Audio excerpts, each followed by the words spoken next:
This is the Nashville Tribute Band listening room with Jason Deere, Brad Hull, with Ben Truman, Silvio Richetto, with Tim Gates, Aaron Kopp. All right, 6 men from quarantine. I'm so glad that everybody's on. We got Ben Truman. Hey. We got Brad Hull. We got Tim Gates.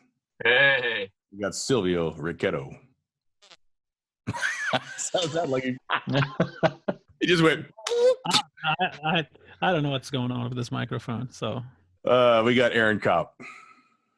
All right, so weird times, boys. Weird times. I wanted to just first of all, how's everybody doing? How's everybody's families? Good. Doing good out in Utah.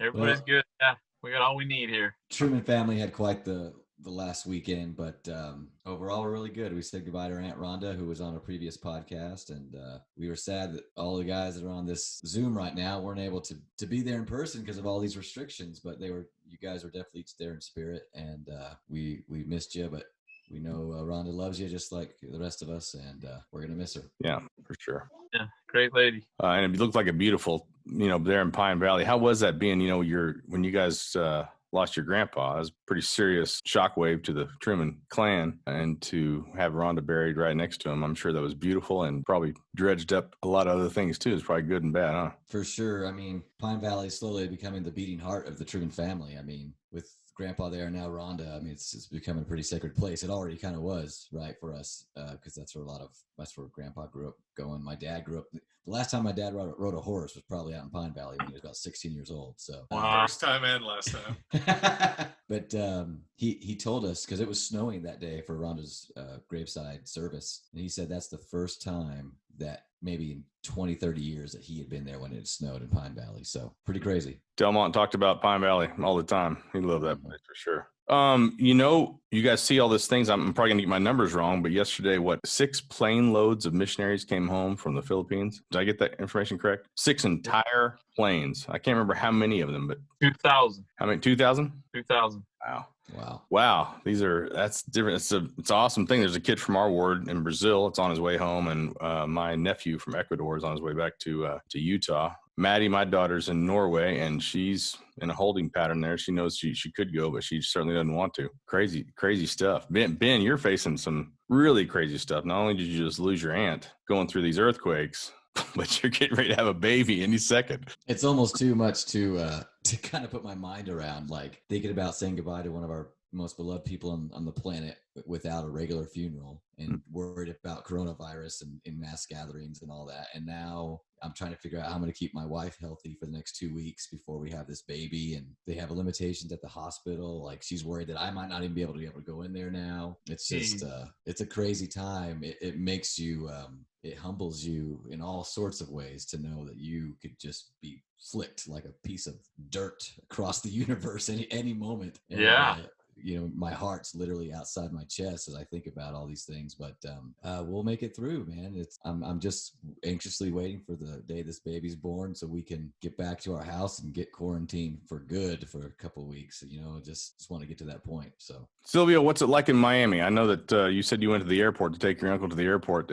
He was headed back to Brazil. What did you see that's not usual? Well, pretty much. Like, the city is completely empty, like all the places are closed. But one thing that I saw that I didn't like at all, meanwhile, a lot of people are in their homes and everything. Like, a lot of people, they're in the water, in the boats, and having fun, which is like super irresponsible, and my understanding, like, go home and stay home. But these people, they don't care. Like, they just gather around. There's a place right next to, on my way to pick up my uncle, I go through a bridge, which is Bal Harbor Bridge, and there's a sandbar in there. I could not count the amount of boats that were parked in there having fun.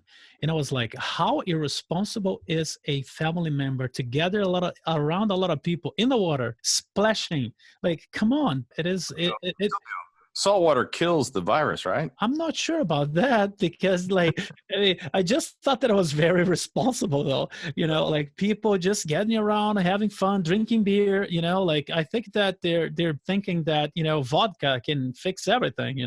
So I don't know, mojito. Like it's crazy. So like next day, the mayor just came out and said like, what is wrong with you people? Like everything is closed. Like why you gathering up? Like you want to use your boat, have your family inside the boat, just go around. Don't gather up. That's the problem. Like being inside of the boat with 5 people, it's not very intelligent. But like being around another like 1,000 boats. Yeah.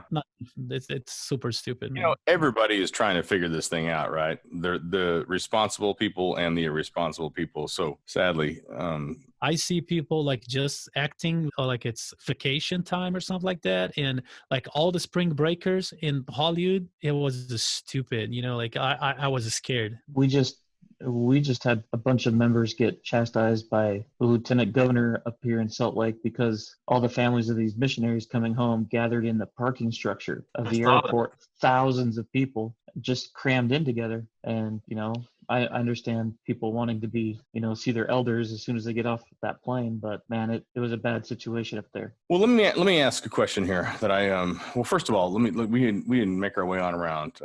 Aaron said your family's doing good. Tim, you guys are doing good? Yeah, we're doing good. We got keep real close watch with Timmy. We got a Timmy living with us on oxygen, so we're just really careful with who comes in and out.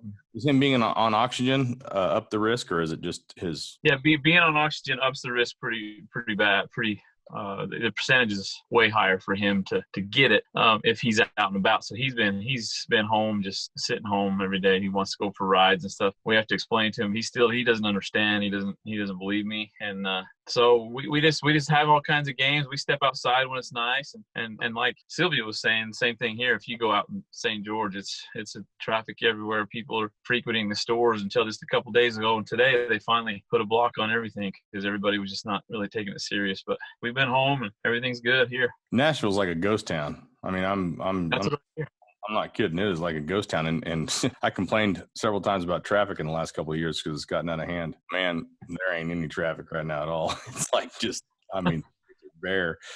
Pretty weird. Let me ask you a question. So did any of you have the sacrament in your home the last couple of Sundays? We did. Christian's first time passing the sacrament, because Christian's first time passing the sacrament was in our living room. Wow. That was pretty cool. That's amazing. That's really cool. Well, I'm sure it's just a special experience. We've done it several times on the bus when we've been out on tour, or on the bus or the van or cars or whatever we're in when we couldn't get to a church. And we've had some special moments having the sacrament out as a band, but to have it as our with our families, maybe the only other time we've ever done that, right? I mean, I'd never done that as a family before. Sunday before last, and my son reminded me last weekend, this week, Dad, make sure you have your suit and tie on. Mm-hmm. We're going to pass the sacrament. Mm-hmm. And that's special because I was thinking we're home. We don't have to dress up, but man, we have to dress up for that. And every one of our kids put the phones away. Hey, question real quick. Do we need, I didn't think about that, Jason. You're talking about, do we need to cover it and do the same thing like we do at church? Because I didn't do that. You know what? It doesn't. I don't think it has to be fancy. Jay Davis, of course, is he's the priest, so he prepares it. And but we just simple. I got to tell you a pretty funny story here. We put a paper towel over it. So the very first time we did this thing, this is almost embarrassing and maybe borderline sacrilegious, but Jay Davis had this all prepared. He had on one plate, he had a Hawaiian roll and he had 3 little glasses of water, and he had paper towels over both of them. So we we get ready. I have a hymn from the Church of Jesus Christ.org, music thing all ready to go, sacrament hymn. So boom, we push a hymn, and Stoney and I decide we're going to sing while Jay Davis does it, right? So Jay Davis stands up, takes off the thing. We start the music, and he goes, burp, burp, and 3 pieces are laying there, and then he sits down, and we start laughing so hard, and it's so not good, but we could not stop laughing, like just hilariously laughing. And then we didn't even get to sing anything, and we were laughing so hard we couldn't sing anything, so we just turned the music off. Everybody took the sacrament, and what's so funny is that we've never eaten a meal in our entire lives where Sonia is not the last one eating. She's really slow. So here we are ready for the water. I get down on one knee ready to bless the water, and so still eating. So just go, wait. Of course, Jay Davis and I are like, oh, we got. According to Jay, pieces are a little bit bigger than you see in church usually. So, oh man, funny time, good memories. But so here's a question. I got a couple of scriptures here. One of my daughters, Josie, has been asking me a lot about the second coming. 2 Timothy 3:1-5. This also know that in the last days, in the last perilous time shall come. For men shall be lovers of their own selves, covetous, boasters, proud, blasphemers, disobedient to parents, unthankful, unholy, without natural affection, truce breakers, false accusers, incontinent, fierce, despisers of those that are good, traitors, heady, high-minded, lovers of pleasure more than lovers of God, having a form of godliness, but denying the power thereof. From such turn away. My question is that, there's lots of scriptures about the people, the children of God, being stirred up to remembrance of him when we forget, or when the people as a whole forget. Are we being stirred up to remembrance right now? Absolutely. Anytime something like this happens, I think people start reflecting on their own faith, figuring out if they have any faith and in what. So I think everybody's on maybe a different level of that, but I think they're being stirred up. I think we all are. We all start looking to a higher source when we can't figure things out ourselves. I remember well in 9/11, I had just gotten into Brazil. Sylvia and I were working on a project down there in Brazil. And I remember when that happened, our mutual friend, Cesar, called me up in the morning and said, bro, there's a war. Turn on the TV. I turned on the TV, and I just remember the only thing I wanted to do was to be home with my family, number one. And the only thing I could do was just fall to my knees and want to be better. I just want to be better, and that's kind of the way, this feels to me. This feels like a stirring up of remembrance. I guarantee you that people are thinking more about God this week than they were 2 weeks ago. I agree. Well, you got to think about your place in the world and your place in all of this existence, right? Because again, it makes you feel so small, that it kind of changes your perspective. You change your perspective. You start asking a whole set of questions that you maybe haven't thought about in a while. And usually those questions will lead to, well, is there a God? And what is his plan for me? And why? What should I learn from this? And again, how can I be better? And hi. Well, and we've all been told the importance of personal revelation, and it kind of makes us all think, hey, it's time to be pretty good at this thing, be able to communicate with God. And no matter how long we've done that or how much practice we have, and there are people in this world who have never prayed or don't have any practice of that, but even people who do have practice at it, we got to double check and make sure, hey, you hear me? Because it becomes important at times like these when what we do really matters, Man, one thing I'm really grateful for in our household right now, and I'm sure you guys are just the same, is we get to pull up that comforting speech from our prophet and how he's a great big smile and how he says what he says there. I'm optimistic, things are going to be fine. And we pull that up quite often and watch that, and grateful that we have that leadership to look at, to listen to, in times like this. So, I sent that helps our faith. I sent that to Silvio, and Silvio is he's a believer in every sense of the word. He's not a member of the Church of Jesus Christ of Latter-day Saints yet. But he knows a lot about the church because we've all been friends with him for a long, long time, and he's mixed all these records for us so brilliantly and been a part of them so much. But Silvio even came right back and said, "Thank you so much for sending President Nelson's message." He heard it and felt it as well. Yeah, it was great. It was Powerful. Very powerful. Yeah.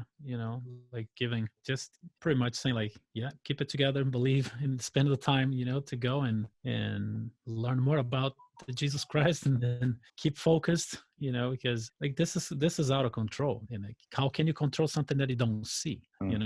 If you don't go your home and then spend time and try to find your peace, find your balance, find your faith. If you have some, if you don't, try to find some, because you're going to need it. When you hit that respirator, you got to believe in God, man, because you're going to need him, or not. That's the foxhole, right?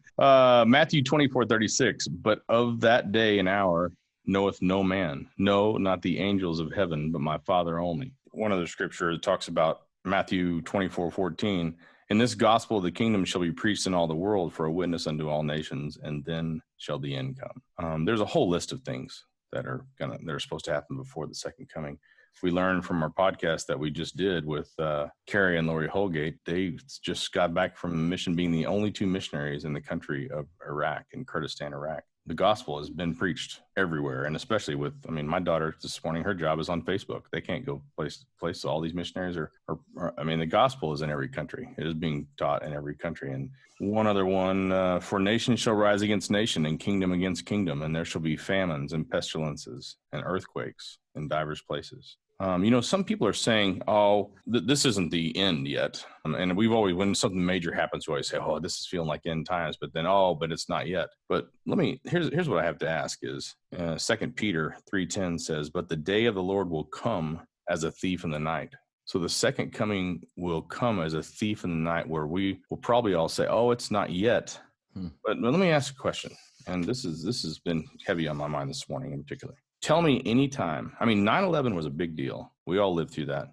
It was a big deal. It rocked our worlds for a long time. I remember this is how crazy I tell you that it was. I was in Brazil staying in the Novotel. Silvio knows exactly where I was. And what I thought for over a week was, I'm going to have to rent a car and drive all the way through Brazil, through South America, up through Central America, and get home. But I'm going to get home, dang it, to my family. For more than a week, maybe 2 weeks, I thought that was in my plans. That's how crazy that time was. We didn't have any idea what was going on. Well, here we are. But let's think about this for just 1 second. You tell me any time in any of our lives where these things have happened. All the schools are closed. All the churches are closed.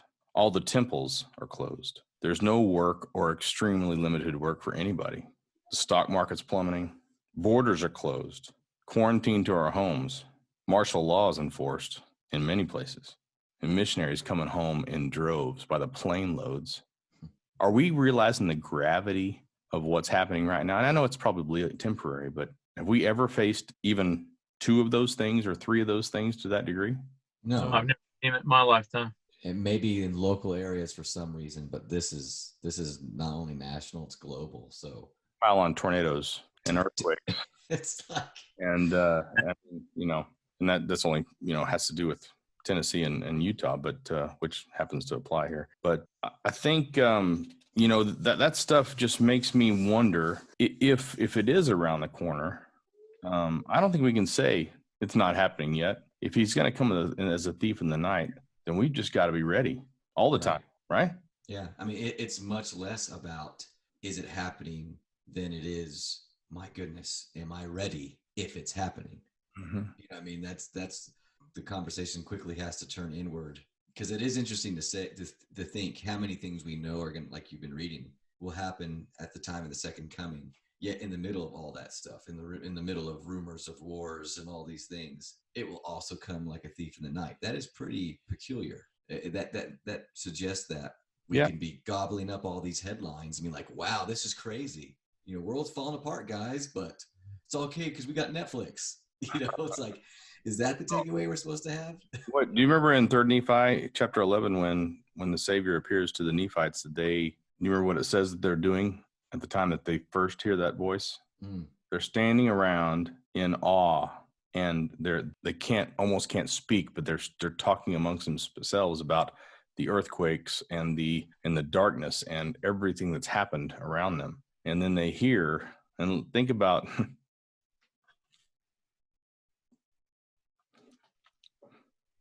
what our prophet has asked us to do for the last 24 months. And that is prepare for personal revelation, get good at it, know it, understand it. And they heard something and didn't know what it was. And they heard the second time a voice very faintly. And the third time that they heard this voice, they understood it. And it said, "This is my beloved son. Hear him." Now, I'm guessing that the second coming, I don't know that God's going to announce him. If he does, it's going to be with a big voice, because it sounds like a little hellfire is going to be going before that thing. But I love that. I love that. My kids, I don't know. I have one teenager left at home. My kids are all over the place, but they're all grown up almost. But even my kids at my age, I feel like Jay Davis, who's 15, I feel like he has gotten a break from any kind of social pressures, or the foundation of what's going on in high school has been shaken and broken down, where any teenager right now has a chance to rebuild their own world with things that matter. Do you know what I mean? I see it as a really positive thing. This hang time of us as a family, as we watch movies and try to decide what movies to watch because some of us don't like what the other one's watching or whatever. This just hang time has made us all the family thing matter again, and it's kind of broken down the world outside that seemed everything probably to a teenager and to kids before. Does that make sense? Mm-hmm. Yeah, I mean, like just the fact that the world will, no matter what happened, Jason, the world will never be the same. It is already happening, no matter what.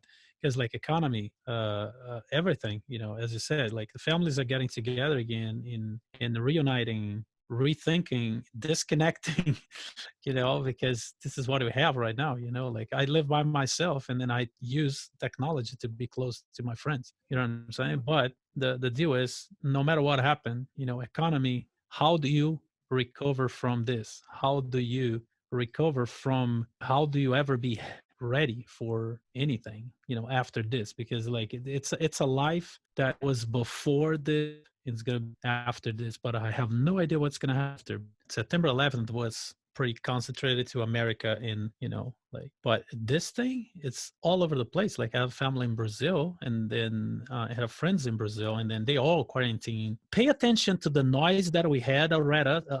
We had a noise around the city. If you put your head outside of your house, you realize how quiet it is. As I live right next to a shopping mall, you know, and it is super quiet, super quiet. So Wow. now, Did you guys see on social media those Italians singing out of their windows with each other? It's actually really a cool thing because in the street, it was so quiet and they were all going crazy. And so one person started playing an accordion, another one a piano, I think, and a violin, and they started all singing. And it was really an awesome sound. Wow. Yeah, it was very. Yeah. I don't think I want to be satisfied with my adherence to personal revelation, my desire to have personal revelation for my family and my family to have personal revelation for themselves.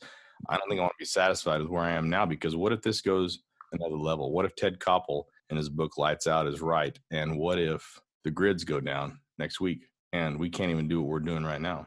Are we prepared as fathers and as leaders of our homes? Are we prepared for the personal revelation to lead our families with no technology? I don't think that and we can say, oh, well, that probably won't happen. Well, man, how many things are we saying that probably won't happen 2 weeks ago or 10 days ago or 7 days ago? Pretty crazy. yeah. I love what Silvio said about how we've got to do this together. And the noise before this was bad, at least in the United States for us, is everybody's just falling apart and not together. And hopefully maybe we can learn something from this if we get out of this, is to be together and work together. I like to focus on, you know, the positives that could come out of this. You know, it's forcing us to use technology to reach out to our friends or family, reteaching us how to reconnect with people and change how we want to conduct our lives, because we could learn a lot through all of this that's going to help us in the future for what's about to come. Mm-hmm. So while, you know, it might be kind of a dark time, if we're looking for the lessons to learn about, I think it'll really help us in the future. And, you know, I think it's kind of a way of our Heavenly Father, like we've discussed, saying, look how important the family is. Let's get the families back together so people realize how important the families are with all these people staying home again, and how much you're going to have to rely on each other for what's about to come. Mm-hmm. Yep. Well, that's for sure. There is no place that we can be in where we can't find positives to learn from and grow from. And I love that. I mean, it kind of terrifies me in a certain way, is that one thing that we've loved to do as a band always is we've never done a show, whether it's for 4 people or for lots and lots and lots of people. We've never done a show where we haven't sat and shaken the hands of and hugged the necks of every single person and kissed many, many people on the cheek after the show and until the last person leaves. And we love that because we love the people. We love their testimonies. We love their stories. We love their lives that they bring to us. And we love to bring our lives and the lives of those people we're singing about to them. And that's my biggest concern probably, is that closeness and that intimacy and that kind of stuff with us and all of our friends out there, that may never happen the way it has before again. I want to be thankful that it's happened before if it doesn't ever happen again, because man, we got some awesome people out there that we love. You know, we're concerned about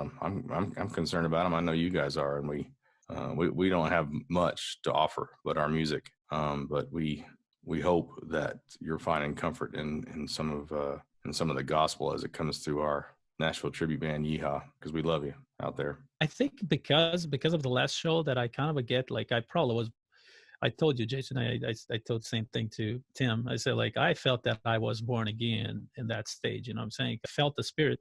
And I came back home with a completely different approach to life, and I said, like, you have to respect life. Life won't respect you back, because if you play, it's going to play the same level that you're playing. Go back to the simplicity, relearn how to use technology to achieve goodness, not to achieve whatever's happening right now, like, learn how to improve. This is what we're doing. It's just amazing. Like, we are all over the country, and then we are talking and have a reunion, and we're talking about something really important that bring God to every one of us. This is a super interesting point to me, in that with our technology, and even though we can't be face to face with even each other, but with other people, now is a time to really listen to the Spirit and to reach out to people. I don't care if they're on your ministering list. I don't care if they're on any list. Just people, just no matter where they are in the world, just reach out and check on each other. And sometimes people just need to know, hey, thinking about you. Gotcha. Love you. You know what I mean? That kind of thing. This is a time where that is. And remember, Tim, you're in your, I don't know where you are. You're in some kind of closet in your house. Brad, you're in your house. Ben, you're in your house. Silvio, you're in your high-rise apartment overlooking the beach in Aventura. And Aaron, you're in your house. But there are lots of people in this world that don't have a house. And there are lots of people that are in apartment buildings that are piled on other people. And there are lots of people that don't have the means or the ability to even stay 2 days inside their home because they don't have food and they don't have water, and they haven't prepared like that, or they don't have the means or the access to it. And I guess the only message that I want to say to people is listen to God and listen to the Spirit and listen to personal revelation. I mean, we're all saying we're finding value in that as we lead our families, but there are going to be people that are going to need our help, and we need to not so huddle up that we forget those people that are in our neighborhoods and that are down the street and whatnot, because we don't have to see them and don't have to go and shake hands with them and sweat and all that kind of stuff to help somebody out and to drop them a dinner or to do whatever. So look out for each other. I've been on the receiving end of a phone call just last couple of days, man. It feels good. And to reach out to somebody who is lonely and who needs just somebody to talk to, I think that's important. And really, you could be an answer to their prayer, just a small little prayer for them just to feel some kind of love from somebody. So I think this is a great time to do that. I think it's important we do that. Mm-hmm. Yeah. We don't have to give love, don't have to show love. We can say love. And that's that is showing love by saying a little love, and nothing wrong with that. Be man, say I love you. I love you, boys. Have you guys seen the new church video called Hear Him? It's only like 6 minutes long. It's amazing. If you haven't seen it, go watch it. The First Vision thing or no? No, it's just all about here. It's just watch it. It's called Hear Him. I'm going to go watch it right now. Hashtag Hear Him. Hashtag Hear Him. That's right. Aaron, be quiet sometimes, man. Let somebody else talk. Doing my thing. Just doing my thing. This segment is also brought to you by and Purell. Purell. This is the Nashville Tribute Band signing off for now. We love you. Keep your heads up. Keep hope. Keep praying. We'll see you again soon. Amen. Amen.